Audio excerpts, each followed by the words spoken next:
Hello, everyone, and thank you for listening to this makeup lecture. It's quite late, but was originally supposed to be handled out on Wednesday, December 8th, but I got sick. So today is the day that you get to hear it and listen to it. Just as a reminder, there is no new information in here, or at least no new information that is required for the final exam. This is all review of material and kind of extra explanation of material that you have been given since the weeks where these original lectures should have been all available to you. So what are we going to do today? We're going to talk a little bit about some Hellenistic world and cultural context, and then we will talk about Peleophatus, who is an author from the Hellenistic world, and his work on unbelievable things. And then the vast majority of this lecture is going to be on the Argonautica by Apollonius. This is the Hellenistic epic of Hellenistic epics. And then we're going to finish off with a very little amount on Ennius, who is one of the earliest Latin prose authors, and some readings that I had assigned from that. So, just to kind of reiterate some context that I'd previously given you, in the Hellenistic world, the world is expanding, right? So, previously the Greek world had been confined again to the just around the Aegean, and then somewhat larger when there's the Persian Wars to kind of the Persian world. But really, the Hellenistic world expands Greek mythology, or the exposure of Greek mythology to just practically everywhere. They go into the Western Mediterranean, they go into Egypt, they go into Asia.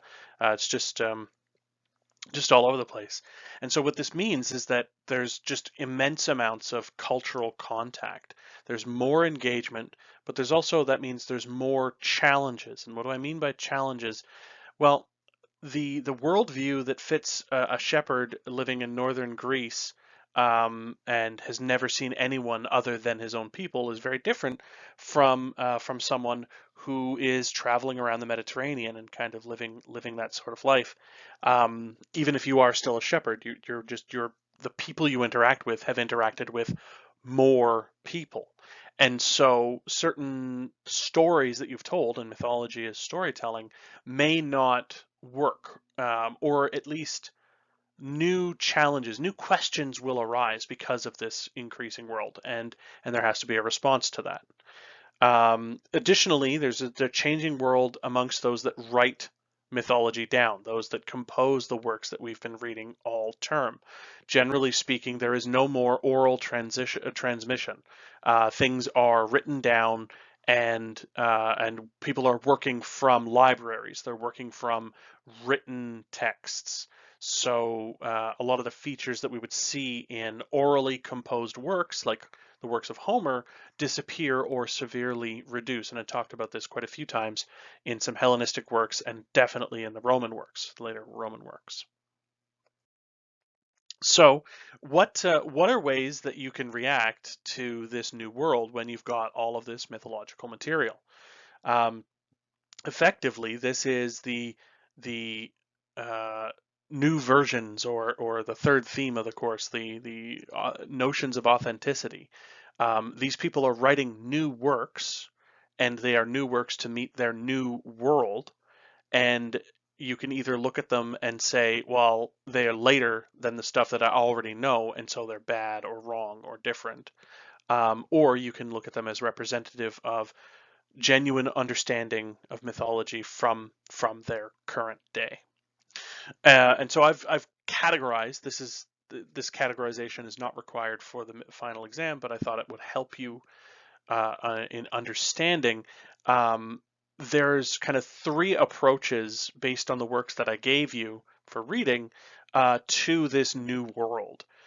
One of them is the rationalizing approach, and Peleophatus represents this and his on unbelievable things, where mythology that's been known for generations is now understood to be just completely exaggerated stories. And Peleophatus kind of goes through these stories to show you, at least in his mind, what the original versions must have been. And then, so that's rationalizing, and then there's systematizing.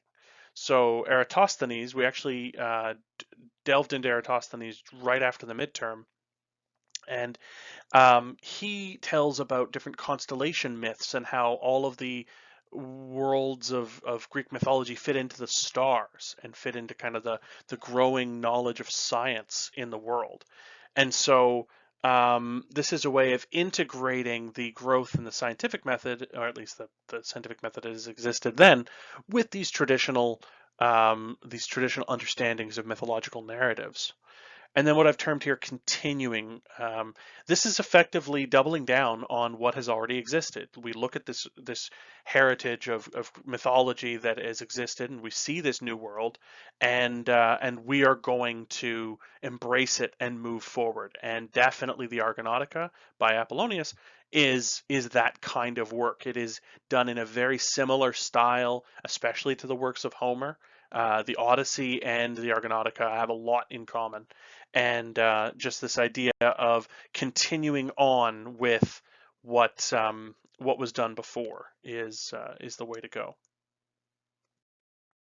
Okay, so Paleophatus, who is he, and what do we know about him? Well, he was a Hellenistic author, but this identity of his name is uncertain. We don't even know if it was a pseudonym. We don't even have his original works. We only have a later epitome. And if you remember, I described what an epitome was. This is someone later on has summarized the work. Hopefully, they are quoting it at length, but we don't actually know. We just know that they've created this kind of miniaturized version of the earlier work, and we've lost the original work, and we only have the epitome now.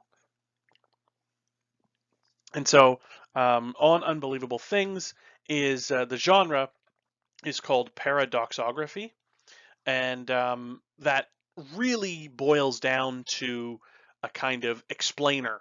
So if you've ever watched a YouTube explainer video or like a BuzzFeed explainer article or anything like that, that's effectively what Unbelievable Things are. You know, here are 12 myths you won't believe what their true origins are, that sort of thing. We like to think that a lot of this clickbait nonsense is a modern invention, and of course the modern manifestation of it is, but it is absolutely a thing that has existed. The idea that you can tell the real truth of something that everyone else is misinformed. That goes back as long as people have been composing stories. And so, as I said, this is a kind of a rationalizing of mythology, an approach that recontextualizes myth, and it both rejects and accepts. And what I mean by that is that it rejects the premise that these stories are true, but it accepts the premise that these stories have kernels of truth, that it definitely didn't happen the crazy way that the story says, but here's the rationalized way that I have decided the story did in fact go. And here we have a selection from On Unbelievable Things, and I'm just going to read you through some sections here. I have written this work about unbelievable things because gullible people, unacquainted with wisdom and scientific knowledge, believe everything they are told, while those who are naturally more intelligent and analytical disbelieve that any of those things happened at all. I think that all the stories happened, since names do not appear in isolation without any story behind them. No, first there was the reality, then accordingly the story about it. Whatever physical shapes and forms are said to have actually existed in the past, but that do not exist now, such things never existed. For anything that has ever come into existence at any time both exists now and will exist into the future. I, at any rate, am constantly commending the writers Melissos and Lamiskos of Samos for saying what came into existence in the beginning exists and so will exist. The poets and chroniclers distorted certain events into something more incredible and astonishing so that people would be thrilled. I recognize that such things cannot happen as they are described, but I have also grasped this separate fact. If they had not happened at all, they would not have been turned into stories. I went to numerous lands and asked the old people what they had been told about each of the stories. I am writing what I learned from them. I personally saw what each of these locations is like today, and I have written these accounts not as they have been told to me, but after I have visited and investigated them in person. So what do we see here with Paleothetus? What do we got going on? Well, this is not a wholesale rejection. He's reiterated several times that something did happen, otherwise we wouldn't be talking about it at all, and it has been elaborated over time, and that's the bad part that he wants to get at. He wants to kind of fix, and that this is a product of research, that he personally spoke to old people and that he visited the sites. And so he's not just talking about, he's not parroting the old people, he's doing some interpretation on his own, and he's telling you up front that he's doing this interpretation. Um, Also, his kind of structure of authority, who he's appealing to. I mean, in a way, he's appealing to elders, saying, he talked to these old people. He's definitely not talking about how he got inspired by the muses or the gods, but he's ultimately saying that he himself, his rational mind, is the arbiter of what is going on here. He's going to think it through, and he's going to be the one to actually tell you a lot of what is going on. And that he's not alone. Other writers are doing similar works, and that this is all part of a grander scheme. So this is kind of giving you a little bit of a manifesto on how he thinks and what he's doing. And I mean, this is actually great because he tells you straight up where his biases are. He doesn't think they're biases, but they absolutely are, and he just tells you straight up. You don't have to piece through it at all. So this is a fantastic. I wish more people would write like this, so that they can kind of tell you where their perspective is. But so another thing to keep in mind is that as you are going through this, he has this kind of fundamental belief that if things are now, then they've always been. And I mean, that absolutely isn't true. Things that exist now had beginnings. Even natural phenomenon had beginnings, and he is incapable of kind of grasping that. So that's just something to think about. Just a neat feature of his thought process. The other thing too is that who is he writing for? Who is his audience? Do you think that he's going out on the street corner talking to those so-called gullible people and telling them how it is and what's going on? No, this is for literate elites. He is specifically addressing one crowd and not another.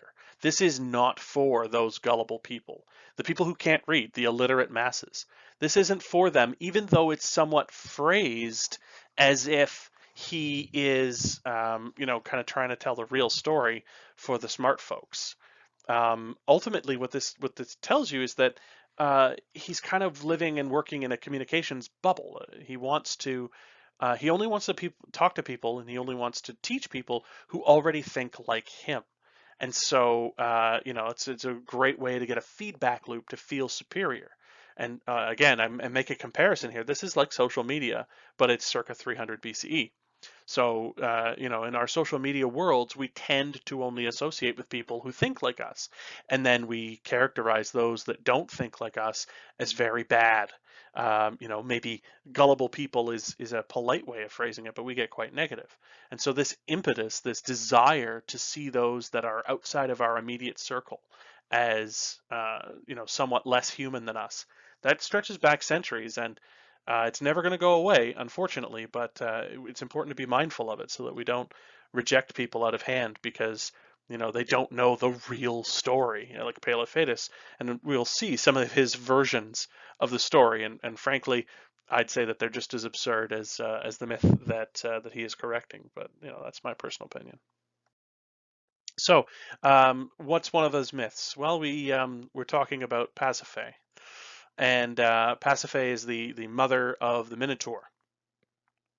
And so a myth is told about Pasiphae that she fell in love with a grazing bull, that Daedalus made a wooden cow and enclosed Pasiphae in it, and in this way the bull mounted and mated with the woman. It is said that she became pregnant and gave birth to a son with a man's body and a bull's head. I deny that this happened. First, it is impossible for one animal to make love to another if the female does not have a vagina that matches the male's genitals. It is not possible for a dog and a monkey or a wolf and a hyena to mate with each other. Even an antelope cannot mate with a deer, for they are of different species. Even if they did mate with each other, it is not possible for them to produce young. I do not think a bull had intercourse with a wooden cow in the first place, for all four-legged animals smell the genitals of the animal before mating with it, and only then mount it. And the woman could not have endured a bull mounting her. A woman would also not carry a fetus with horns. So that in and of itself is actually pretty good fact finding. He's pieced it out. He's figured it out and like, yeah, no, this doesn't track. So that I'm actually completely on board with almost entirely everything he said there. But then he gets into his interpretation. The truth of the matter is this. They say that Minos had pain in his genitals and was being treated by Procris, daughter of Pandion, for the price of the puppy and the javelin Cephalos. Basically, he's being treated by a doctor for this price. During this time, a young man of exceptional beauty was working for Minos. His name was Tauros. Pasiphae conceived a passion for Tauros, persuaded him to sleep with her, and had a son fathered by him.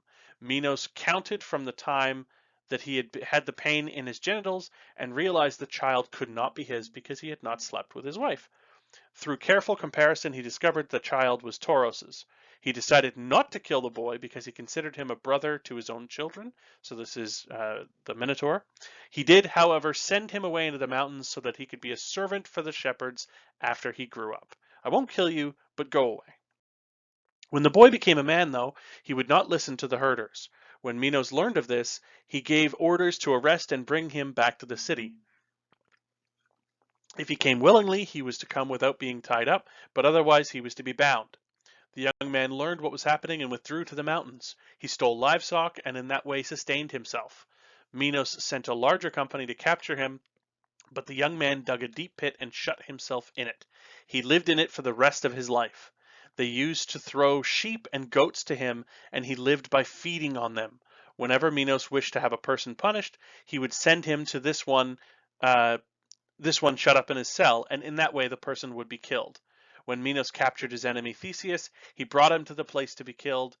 Ariadne, however, sent a sword into the prison ahead of time, and Theseus killed the Minotaur with it. Such was the event as it occurred, but the poets transformed it into myth. Now, I don't know about you, but this story has a whole lot of not likely uh, aspects, but I guess every one of them is physically possible, and that's where Paleophadus is going. But that's one version of how he fixed the story of the Minotaur. And so that kind of brings us to our next author here, Apollonius. So Apollonius is also a Hellenistic author, but much different to Paleophadus. We know for a fact that's his name, and that's where he is, and um, he operated out of Alexandria, Egypt, which, if you remember way back, I talked about Alexandria being a kind of source of a lot of Hellenistic literature because that was just a big city, a big capital of the day. But Apollonius is actually known as Apollonius of Rhodes or Apollonius Rhodius. Um, but nobody really knows why.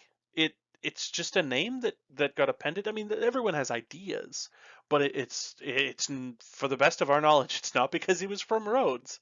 So there are some possibilities. Maybe he died there. Maybe it was just in some way associated with that. But this he firmly worked out of Egypt for most if not all of his career. But in any event, he wrote the Argonautica, which is one of the most famous pieces of literature from the Hellenistic period, if not all of classical antiquity. And it was an epic, massive epic like the Odyssey. In fact, it's very self-consciously modeled after the Odyssey, just with a different narrative, a different story. And other epics between Homer, so Homer wrote the Odyssey, and Apollonius have been lost through time. There are no other epics from this time period, but they likely did exist. They've just been gone. They're no longer extant. And as such, for later authors and for us today, the Argonautica kind of bridges Homer and Virgil. So Virgil wrote the Aeneid, another one of these epics that is in a way self-consciously connected to Homer. So if you kind of look at them, Homer would be the Odyssey would be kind of the archaic version of this style of epic. The Argonautica is the Hellenistic version, and then the Aeneid is the kind of the Roman version of this style of epic. So how does the story go? Well, there's a little bit of knowledge before the Argonautica, and this was included in the summary. All of this material is from the summary that I handed to you. I didn't. The Argonautica is quite long, and it's kind of action packed from cover to cover. So there's things going on all the way through, but that summary did a very good job and I'm in a way I'm giving you the summary of the summary, but that's fine. So anyway, in the kingdom of Boeotia, which is in northern Greece, there is a king, King Athama. King Athama has two kids. He has Phrixus and Helle. And his wife dies or leaves him, or I'm not sure the full story, but he no longer has his wife, and so he marries a woman named Ino, and she is his second wife, and she absolutely hates his first kids by his first wife, her stepchildren, and so she plots against them. She wants to have them killed. Well, there is a golden ram that can fly, because of course there is, and Phrixus and Helle are saved by this golden ram, and it flies into the east. So they're riding on the ram, flying into the east to be saved from their horrible stepmother Ino. And while they're flying, Helle falls to her death, so she is not saved. Unfortunately, she dies. But it does give the name of a location, the Hellespont, which means Helle's Bridge. And this is a point on the map that connects Europe to Asia. The modern city of Istanbul is on the Hellespont.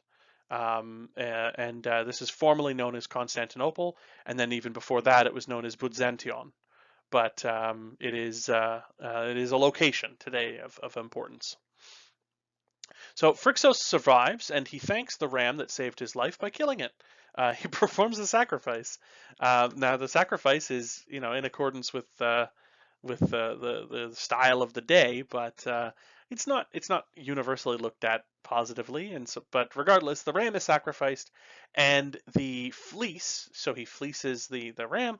He gets the golden fleece from the ram, and he hangs it in a grove that is sacred to Ares.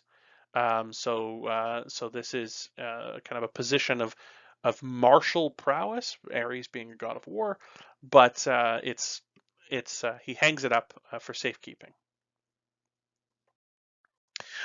So going back to Greece, there is another kingdom, Thessaly, also in northern Greece, and its king Cretheus has died. Now, Cretheus's throne does not pass to his son Aeson. Instead, it passes to his stepson Peleus. And Peleus Peleus is the son of Tyro, who is Cretheus's wife, and Zeus. So he's a stepbrother of Aeson, but he's got kind of a more mythical origin. Jason is the son of Aeson, and thus Cretheus's grandson. And Peleus is worried that Jason is going to try and take the throne, that he is a possible pretender. And Jason leads a squadron of folks that are called the Minions, but do not get them confused with the minions that Hercules murdered. These are also called minions, but they have nothing to do with Hercules murdering or damaging all of the minions, at least to my knowledge. So yeah, we've got Jason, son of Aeson, in antagonism to Peleus, son of Zeus. Okay, so Peleus wants Jason gone. Peleus doesn't want to have to deal with Jason as a counter to his throne. And so what he does is he says, that golden sheep, it was sacrificed, and Zeus, my dad, is kind of pissed about that. So go get the golden fleece. Go away. And I compare this to kind of the 12 labors of Hercules or Heracles, where basically a king gives a hero an impossible set of tasks. And this actually comes up again, the impossible set of tasks from a king to a hero. So Jason assembles his crew. These are the minions, and there's a massive list of heroes in the minions, but I just want you to remember that Heracles is one of the Argonauts, Orpheus is one of the Argonauts, and then the Dioscuri, the Polyducus and Castor. In Roman times, these are known as Castor and Pollux. Pollux, Troy, Castor. Yeah. Anyway, of Troy. Anyway, the Dioscuri. These are the twin sons of Zeus. I discussed them in class 18, so you can go back to class 18 if you want to know more about the Dioscuri. So the Argonautica, it is bigger than this. There's more going on, but I've kind of divided it up into these 12 adventures, and we're going to go through each one of them. We're going to kind of give you a summary of each one of these adventures. So as you can see, there's 12 stops. The Golden Fleece is on stop 4. So they actually get the Golden Fleece really, really early in the story. And then the rest of the story is just kind of like fleeing from one adventure to the next, and dealing with the fallout of getting the fleece. So we're going to jump in. And this is a map. You were actually presented with this map way, way, way back, very early in the term on the with the harpies, because the harpies feature in the story of Jason and the Argonauts. And what I've done here is I've actually labeled roughly on the map where each one of these 12 stories that I'm going to go over, 12 adventures, is from. So 1, 2, 3, 4, kind of that green line there. And then 5 is somewhat over a period of time across the Black Sea and then around the Danube. And then in between 5 and 6, there's a little bit of a detour. They get blown away, and then yeah, so 7, 8, 9, 10 in Libya, 11 on Crete, and then 12 back at Greece. Okay, so the first of these adventures is on the island of Lemnos, which is literally just a hop, skip, and a jump away. But in the ancient world, any sea voyage was a dangerous journey, so this is definitely something to be concerned about for them, and it's an endeavor. So they depart from Thessaly and arrive on Lemnos in the Aegean. It's as I said right there, and they encounter Queen Hypsipyle, who rules over Lemnos and has just finished murdering all the men. Her and her compatriots have just decided that they no longer want any men at all, and they've killed them all. And then she sees Jason and is like, "Hey, big guy, you got a nice ship full of men, and for no reason whatsoever, our men are not here." So they don't tell about the murder. They just say, "We really could use some assistance in repopulating our island." And so they proposition sexually Jason and his entire crew. Heracles absolutely hates this idea and says, "No, I will not," and leaves. But he comes back later. Jason says yes, and so does the rest of his crew. And so they have sex with these murderous women and then leave, leaving them all impregnated with more heroes for the next generation. That's basically the point of this story: is show up, have sex, and move on. Very very much fits with Star Trek, the original series, if you've seen some episodes of that. They get across the Aegean and they end up in Propontis, which is just past the Hellespont. And they're met by King Cyzicus, who receives them warmly and is very happy to see them. They wine and dine and feast and all these sorts of things, and then leave as friends. Everything is fine. There's no problem there whatsoever. Except that at night when they're sailing, they are blown back into the kingdom, and the forces of King Cyzicus are afraid they're being attacked by a constant force that's always attacking them, and so the minions defend themselves, and they kill everybody. They kill King Cyzicus. And funerals are had to have for all the people who died, including Cyzicus. And Jason goes up Mount Dindaman and does a sacrifice to kind of atone for this affront. Mount Dindaman matters in the cult of Cybele, also Magna Mater in Roman kind of um, uh, terminology. I don't think I've gone into her at all in this term, but if you ever want to do anything on Roman religion or Greek religion in one of our higher level courses, um, she features prominently, and you can learn a lot more about her. She's pretty awesome. But shortly after this, Heracles has had enough. He's like, nope, I don't like anything that's going on. I am now going to leave this story, and he does. He's gone. He's just no longer there. So yeah, that's Heracles' entire journey. Is he barely makes it to the third adventure, and that's about it. Okay, so the next adventure, they go to Bithynia, which is just up the coast of Asia Minor, the northern coast there, and they encounter King Amycos of the Bebrycians, the Bithynians. And Amycos is an avid boxer, and he challenges the Argonauts. Who will box me? I'm the best boxer that has ever boxed. And so Polydeuces, one of the Dioscuri, accepts and promptly kills the king. He beats him to death in the boxing game, in the boxing match. So it's time to leave, and and they flee. They flee away from the kingdom of Bithynia, and they meet King Phineas, who's the former king of Thrace, another kingdom in this region, and they defeat the Harpies. And so they defeat the Harpies for Phineas, and so this would be the first, I guess, success. They met a king or former king and didn't kill him, so that's good. They've killed two so far though. Um, and then they go on their way. They've helped out Phineas. They feel good about themselves and they go on their way. And here they meet the son of Phrixus, the sons of Phrixus. So Phrixus, this is the guy who took the golden fleece or the golden sheep and across. He has died, and his kingdom has not passed to his sons but to another man. And the sons of Phrixus have been exiled or they've left, and they meet the Argonauts, and the Argonauts take them in and say, "Hey, we're actually related, and I'm going to get the Golden Fleece, and you want to help?"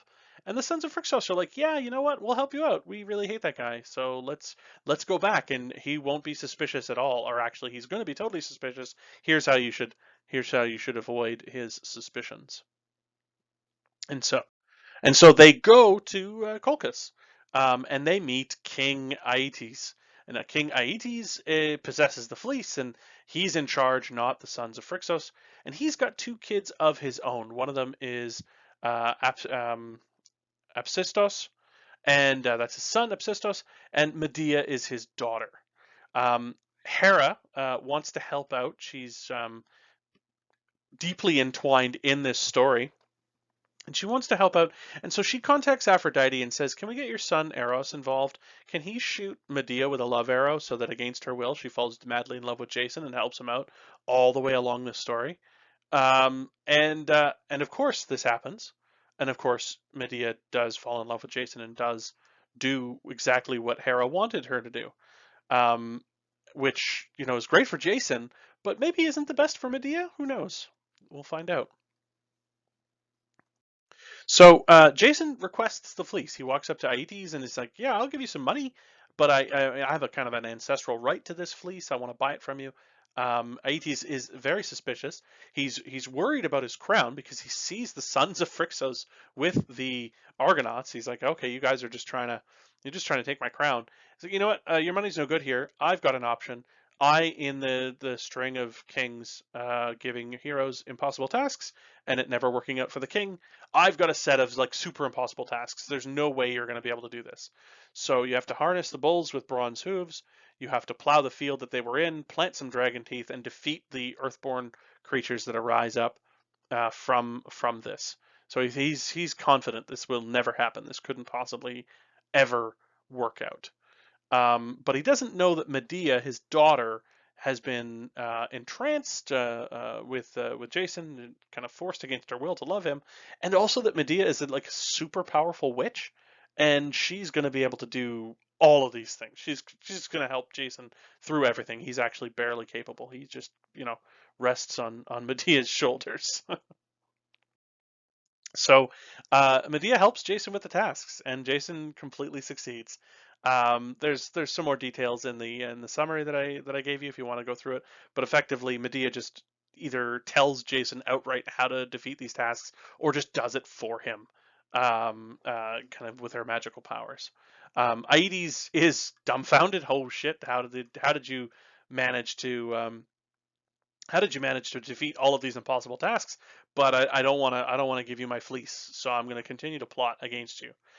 Medea is fairly certain her dad knows that she helps because these tasks would have been completely impossible otherwise.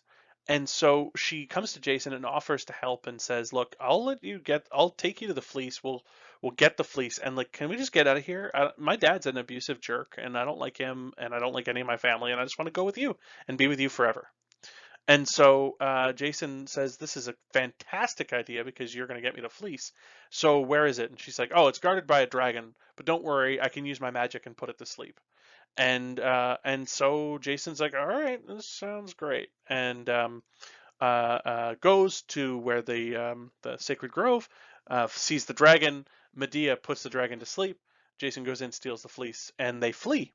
And he promises to marry Medea. He says, "Yep, you're going to be my wife, and we're going to do all this thing. Just not right now. We're going to have to wait some time. Trust me, it's totally going to be fine." And so now they get to the kind of the across the sea portion of the story, and they've got to flee away. They've got to run away. They've got to get away. And one of the crew members remembers a prophecy that they have to return to their homeland by a different route, and who, boy, do they take a different route. That was just a hop, skip, and a jump to get to Colchis and get the fleece. Now the hard part's going to be getting home. And so they flee all the way across the Black Sea. They are chased by Medea's brother, Absyrtos, and he has a fleet of ships with him. And then they go into the Danube River, and there's some kind of fake geography, some fantasy geography in here that the Danube kind of loops around and connects with the Adriatic. Um, but whatever, it works. It's fine. But they're still fleeing across the sea and through the Danube.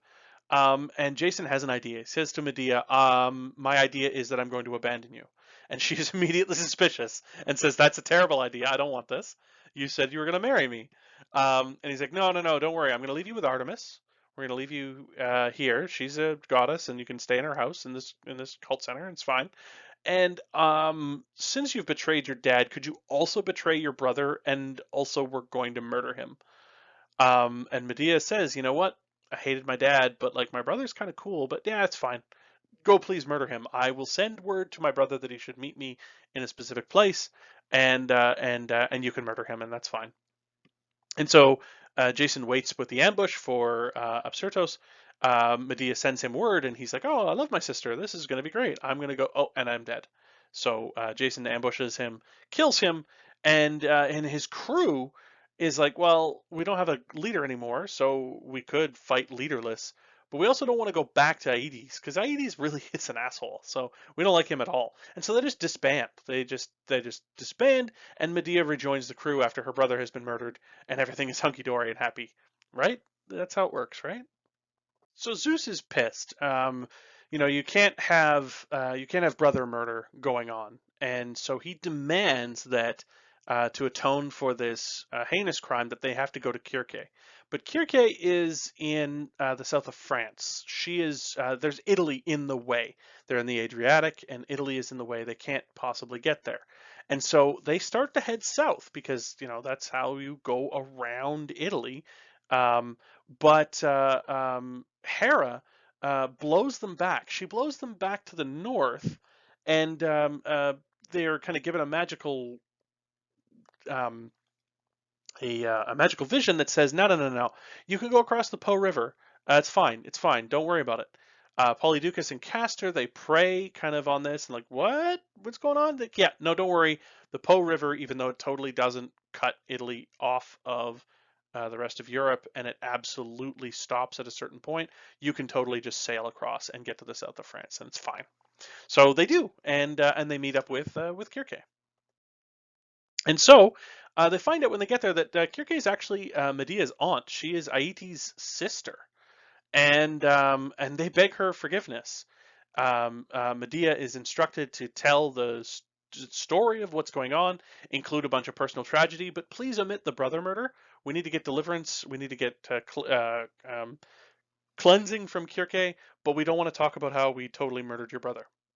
Um, Kirke is unimpressed with their story. I mean, she gets it. She understands that Medea is not happy with Aeetes, her brother, and Medea's dad, but she demands they leave. So you killed your brother. You didn't tell me about it. This is terrible. Get out. I won't make your journey any harder, but you will get no absolution for the brother murder from me. You've just got to go. And so they set sail to the south along Italy, and Hera knows that they're going to run into some troubles as they sail, and so she sends for Thetis to help them out. She wants Thetis to give them a hand on their journey. So as they go along the coast of Italy, they encounter the sirens, just like Odysseus did. Um, but you know, there's a little bit different going on here. So Odysseus, you know, the beautiful music, he wanted to be able to hear it, and all of his other crew members, they had to put wax in their ears so they wouldn't hear it and they could man the crew. But he's like, nah, lash me to the ship. I want to hear it. I want to hear this song. Um, with Jason, he had Orpheus, the world's best lyre player, and so Orpheus actually just played his lyre, and that music crowded out the kind of enchanting music from the sirens, and so nobody heard the music, or at least they started to hear it and then had it crowded away.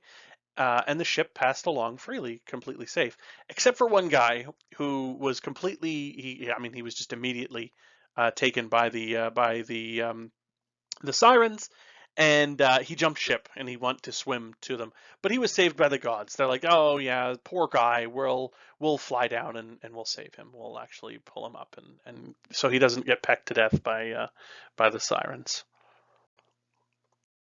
Okay, and again, just like Odysseus, Jason and his crew meet up with Scylla and Charybdis. But it's a little different this time, just like the Sirens, a little different.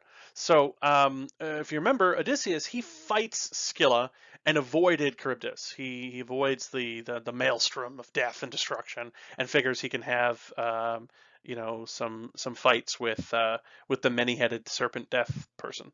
Well, this is where Hera's assistance comes in handy. Thetis shows up with a bunch of Nereids, these are the sea nymphs, and says, "Hey, we can help you.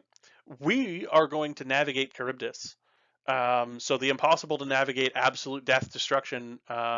What's going to happen is we're going to ignore Scylla, and we're just going to go through Charybdis and the dangers beyond." And what happens is the Nereids actually dance across the rocks, and they have this like song and dance show, and they push the ship away from the rocks. They just kind of get there before the ship crashes and pushes it away. So you know, Jason can't possibly survive this, and so the captain of the ship couldn't possibly navigate properly through this, and they're just saved, and they go through Charybdis. So this is great. They're on their way. And they arrive on Corfu, which is an island just off of Greece, and it is ruled by a guy named Alcinous. And I mean, great for them. They don't kill him, so they don't show up and kill the king, which is great. And Alcinous actually he meets them and he's like, "Oh, hey, adventurers, no problem, welcome. Everyone here is welcome. We're meet you and greet you and so on and so forth."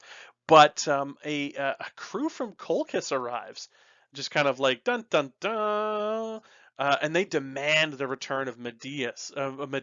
They say King Aeetes demands his daughter. His son is dead. This is a grave and crime has been committed. Um, and Medea pleads not to be sent home. She pleads with everyone who will listen. And she lists off literally all the times that she has saved Jason and the crew throughout this journey. And she absolutely has. Without her, and without all of the other assistance from Hera and people Hera have kind of contacted, this would never have gone off. This event would never have worked. And so the king's wife, King Alcinous' wife Areta, pities Medea and convinces Alcinous not to send her home, and says, "Look, she's had a shit life. This has been terrible. Do not send her back to her terrible dad. That would be a crime." And so the king decides, all right, you know what? Um, you don't have to go home, but You just told me you're a virgin and that you're supposed to be married to Jason. Well, if you're a virgin, that means you're not married to him. So you better get married and thus not be a virgin. And so that's the rule. That's the requirement. You must be married, and you must have that marriage consummated. And I won't send you home. And in fact, I'll send the Colchian crew home. I'll tell them to go away.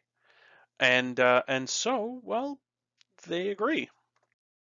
And so the marriage rituals do ensue, as well as other preparations for the consummation.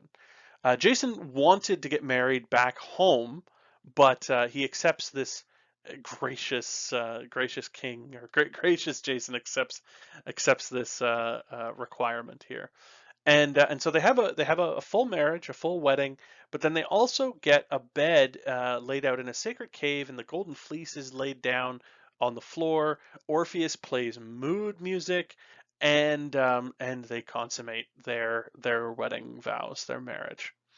Um, but the Argonauts are not convinced that the Colchians will leave kind of peacefully, and so they arm themselves just in case. And as it turns out, the Colchians don't leave. They don't want to go.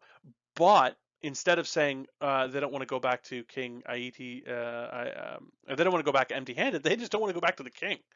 And so they abandon him, and they're like, "Can we join your crew here, Alcinous? You seem pretty sweet and chill." And so this is another group that actually abandons Aetes. And so there you go. Everyone, Medea and two full crews have left Aetes. He's just a big jerk. But now Medea and Jason are married, and the Colchians won't be coming for them anymore. So everything should be great, right? Everything is perfect, no problem, except that they get shipwrecked in Libya. So they set sail from Corfu, and instead of going around Greece, they get blown way, way off course to the south into what is now North Africa, and they are basically marooned. They're run aground, I guess, rather than shipwrecked. Or they're run aground in an unescapable gulf. This gulf is is just it's too shallow. It's full of high crags, and there's just no way to get out. And so everyone is completely despondent. They can't possibly get anywhere. And this is one time where Jason is I mean, he has a vision, so the gods help him out, but he, along with the assistance of his crew in interpreting the vision, figure out that what they've got to do is actually portage the ship. So we're on the prairies. We understand portaging. You pick up your boat and you walk it from one river system to another. Well, that's what they do, is they have to portage it. Um, this is a giant ocean-going vessel, or it's not a little canoe. So I mean, I don't know how they're going to portage it, but they do. And they arrive when they go to another water source. They arrive amongst the Hesperides, and these people are super pissed off. You may remember who the Hesperides are, but it's fine if you don't. They're pissed off because Hercules stole their apples. This is where the 11th labor of Hercules, the apples of the Hesperidae, are here. And Hercules came in, he killed Ladon the serpent who was guarding the apples, and then took the apples and then went home. And so they're out for blood. They want Hercules, but Hercules isn't there. He left way way way way back. Um, but yeah, so the water that the apples were around is available and fresh, and there's no longer a dragon or a serpent guarding it. And so the crew are super happy. They actually think that they think Hercules has saved them, and they want to thank him in person because he's given them free access to fresh water. And so they start wandering around the desert to find him. But he pieced out back in Propontis. He's not been around forever. And so some Argonauts actually die trying to find Hercules when they couldn't possibly find him because he's not been with them for like 2/3 of the journey. But Orpheus, he prays how do we get out of this? We're kind of wandering around and this is bad. He finds a way home. Triton shows up to help out, and he gives one of the Argonauts a gift of a clod of earth. He gives him just a heap of earth. It says, "This is important. Bye bye." So they do. They're on their way home. They have divined a way home, and so they start to journey there. And on their journey, they encounter Crete, the island of Crete, and they encounter Talos. Talus is the last of the Bronze Age men, and you'll see if you're still listening to this. There's a video accompaniment that I have of Talus, the Bronze Age man from Jason and the Argonauts, the movie, where he's literally a statue made of bronze that comes alive. But this is not what isn't necessarily intended. He's just from the Bronze Age, from an earlier age. But anyway, he throws boulders to kill them, and Medea steps up. She casts a spell, and he oozes ichor, which is God's blood, out of his ankle, and he's weakened and he collapses, and that's how he's defeated. In the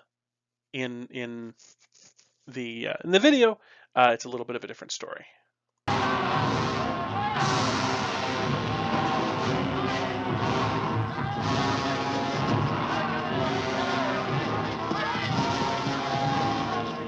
Lure him to these rocks, but stay out of reach. What will you do? I shall hide here, Acastus. And I shall do my very best to send him to you, Jason. My very best!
So we'll have to wait for the YouTube upload for the video there, but Basically, it's just a giant bronze statue coming alive and killing everybody. And then he does lose fluid out of his ankle, but Medea is nowhere to be found.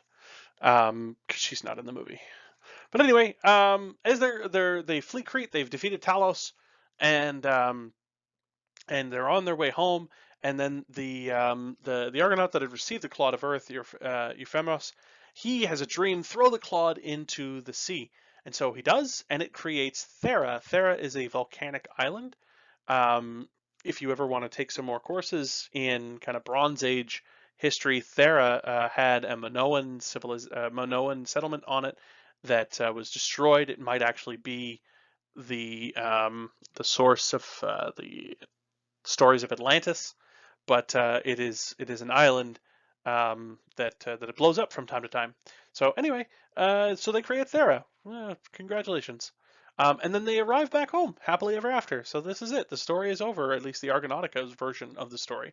So there's no kids yet. There's no betrayal. There's no nothing. It's just a happy ending. But in other versions, including Euripides' version, um, Medea has kids and kills them. But it's a happy ending for the Argonautica. And so, what are the key takeaways here? Well, Jason always is in need of help. He is never able to do this all on his own. He doesn't have all the magical special abilities to do it. He seeks help from Medea, from Orpheus, and many, many others. Um, Also, most of this story is actually just adventures. They complete the core impossible mission really early in the first quarter of the whole narrative, and then it's just the way home that's obstructed. There's tons of comparisons with the Odyssey, but there's different outcomes in almost every instance. And anytime that there's a similar event from the Odyssey, the different outcome happens. And Medea is absolutely central to the story of the Argonautica. She is key and central. Um, and this is not the case in every version of this tale. Okay, so now we're moving on to the last little bit here, and this is on Aeneas or Ennius.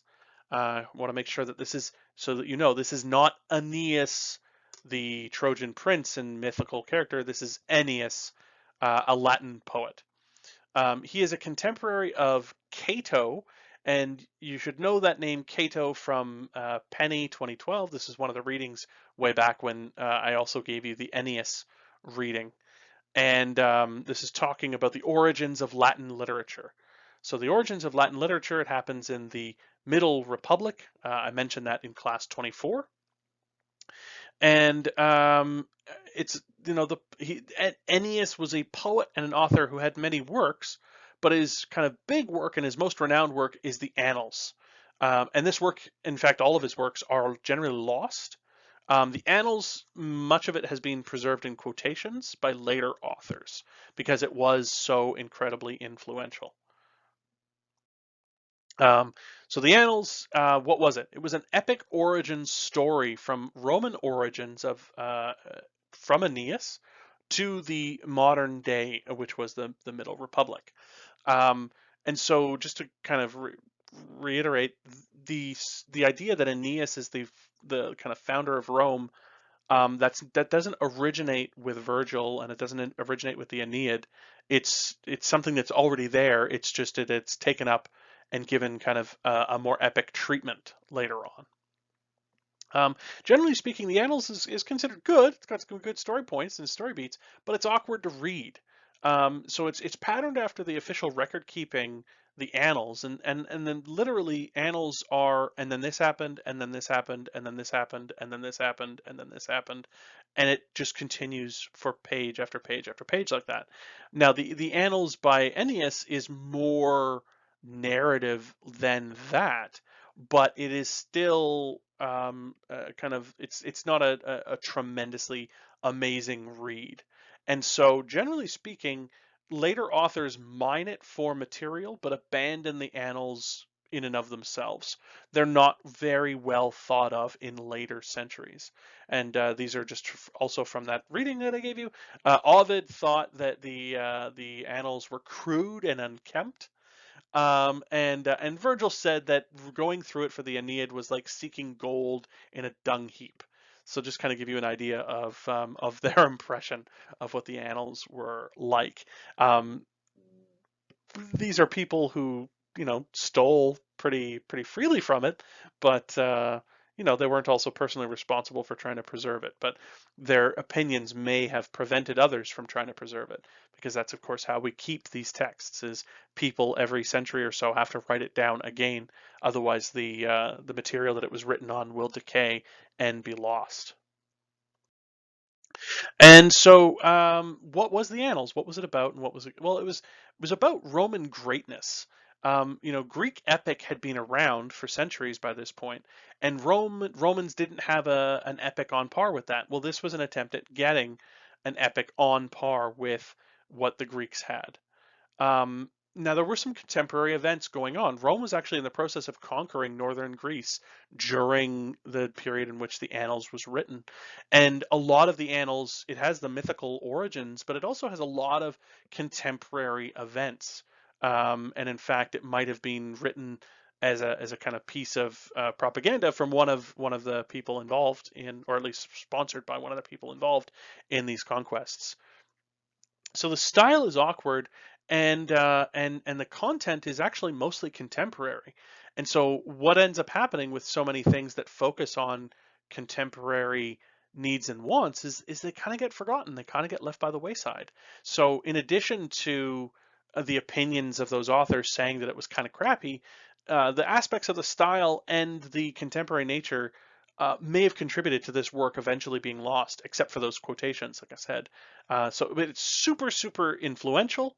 The Aeneid, as well as many other works, are heavily dependent upon the Annals, but it is lost. And this is contrasted with the origins of Greek epic, the Odyssey and the Iliad, which we still have.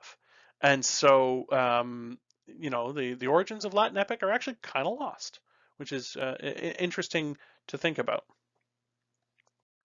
And that is it for the class. I originally thought that this was going to take about 2 hours, but as it turns out, it's just a little bit over an hour. Aside from those clips from the Jason and the Argonauts, so it was about 5 more minutes. But anyway, that's it. Thank you for your understanding and participation in the class. I hope it's been enjoyable for you. And if this was your first class, I hope it's prompted you to consider future classes in classics, or at very least in history, classics, and religion. And if this is your last class, or if you no longer, any other interest in further electives in our department, that's fine. But I hope it was enjoyable for you. So thanks, and I'll see you somewhere in the future.